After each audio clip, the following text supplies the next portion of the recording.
So, hello, it is an honor to address you all today. I regret not being there in person in such a symbolic place as the Jean Monnet House, where the foundation of the European Union, let's say, flourished. However, my parliamentary duties prevent me from attending. Nevertheless, I wanted to take this opportunity to speak about a crucial issue, the role of women in the European governance and in building a fairer and more sustainable future. At a time when anti-democratic winds are blowing, Europe is and must remain a driving force for equality, a space where women's voices are heard, a space where women's power is recognized as a driving force to redefining how power is understood and perceived in our societies.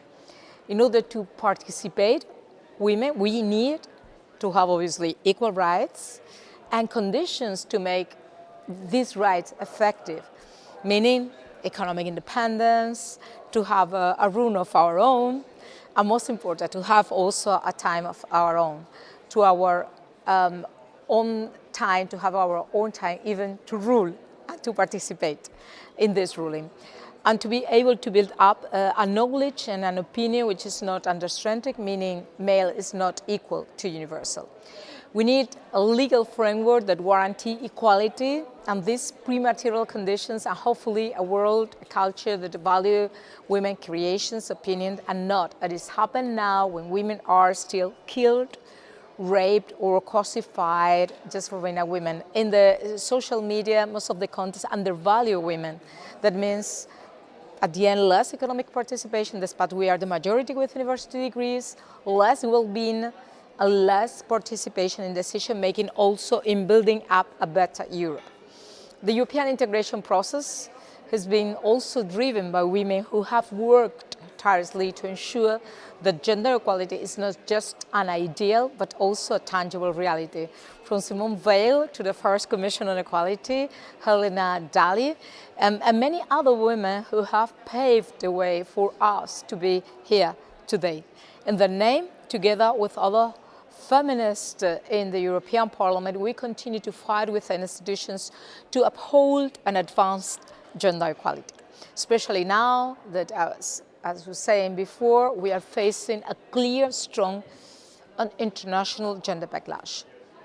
In Europe, the backlash was previous to the huge advances we did in the previous term, but now it is not obvious. But it is important to remind what we did in the last term. We passed significant legislation to advance on gender equality and women's rights, such as gender violence, combating human trafficking, ensuring equal pay for women and men, and increasing female representation on boards directives, or the care strategy.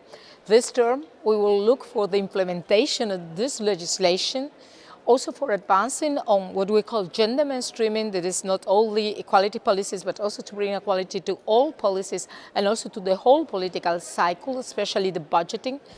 But also we need to push for strong legislation in areas such as pension gap, digital, social, and reproductive health rights. And we will do that with the civil society and women's movement in projects such as Her Voice, Her Power, Our Future, which focuses on women leading the path towards sustainability, falls within the framework of the European Union Citizenship, Equality, Rights and Values Programme. It enables us to share experiences and to knowledge while fostering networks and alliances. Because with no gender equality, there is no justice, no democracy, and there are no strong institutions. And of course, there is not such a thing as the European Union as we know it. And without feminist alliances, we cannot transform our societies. And if we talk about competitiveness, that it is something we are talking now every day, we cannot afford to lose half of our talent, especially the most prepared talent. We must continue to advance policies that promote female leadership, particularly in the digital and green sectors, will remain male-dominated and are leading sectors now. But we must also to ensure that we are not losing also talent, care talent, male care talent, because to equal our dedication on care, it is essentially we want to achieve a better Europe, a more equal Europe, and because a more equitable distribution of caregiving responsibilities and work, it is essential for a sustainable Europe and planet. So today at the Monnet House, we reaffirm our commitment to a Europe where women's voices are heard loud and clear, because our voice is our power, and that power is the future of Europe and the future of the world.